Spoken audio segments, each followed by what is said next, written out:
আসসালামু আলাইকুম প্রিয় দর্শক আমরা সবাই জানি ওটস খুবই পুষ্টিসম্পন্ন এবং ফাইবার সমৃদ্ধ একটি খাবার।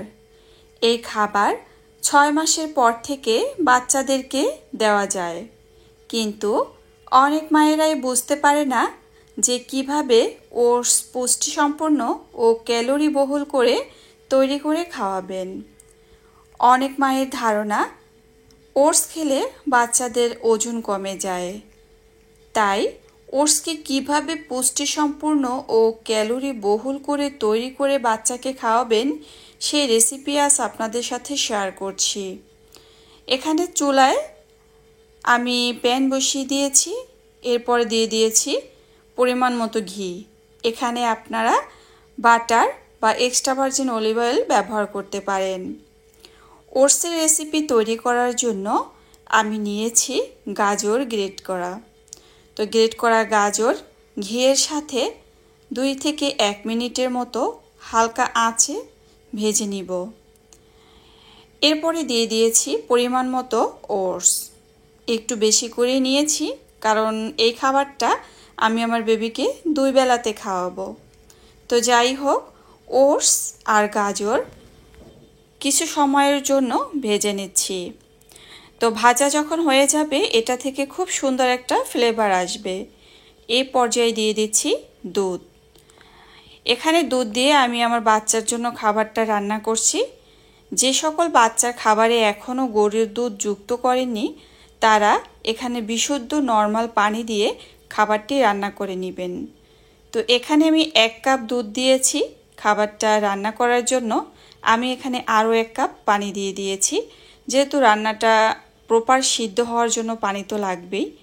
খুব সুন্দর একটা ফ্লেভারের জন্য দিয়ে দিয়েছি একটা এলাচ, মিষ্টি স্বাদের জন্য দিয়ে দিয়েছি তাল মিষ্টি। গাজরে ন্যাচারাল মিষ্টি তো রয়েইছে, তাই তাল মিষ্টিটা একটু কমিয়ে দিয়েছি।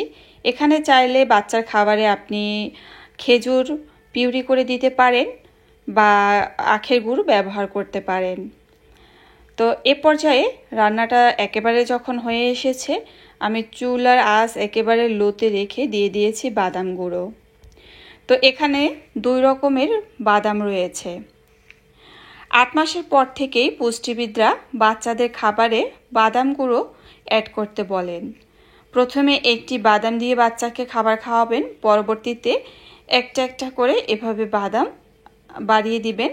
যদি বাচ্চার কোনো সমস্যা হয় সেক্ষেত্রে আবার পরবর্তীতে ট্রাই করবেন। বাদামে রয়েছে ওমেগা 3 ও ফ্যাটি অ্যাসিড, যেটা ওজন বাড়ানোর পাশাপাশি বাচ্চার স্মৃতিশক্তি বাড়ায়, অর্থাৎ কিছু শেখা বা মনে রাখার মতো ক্ষমতা বাড়ায়। তো এই তো এতটা ঘনত্বে রেখে আমি আমার বাচ্চার জন্য ওটসের রেসিপি তৈরি করে নিয়েছি।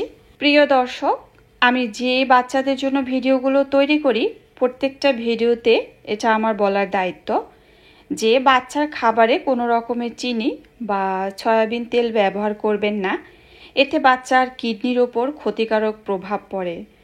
আমার ভিডিও নিত্য নতুন অনেক বন্ধুরাই দেখেন, তাই এই কথাটি না বললেই নয়।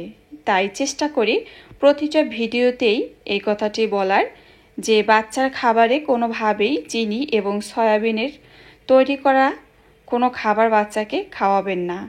1 বছরের আগে তো নয়। প্রিয় দর্শক, এতক্ষণ সাথে থাকার জন্য অসংখ্য ধন্যবাদ। আল্লাহ হাফেজ।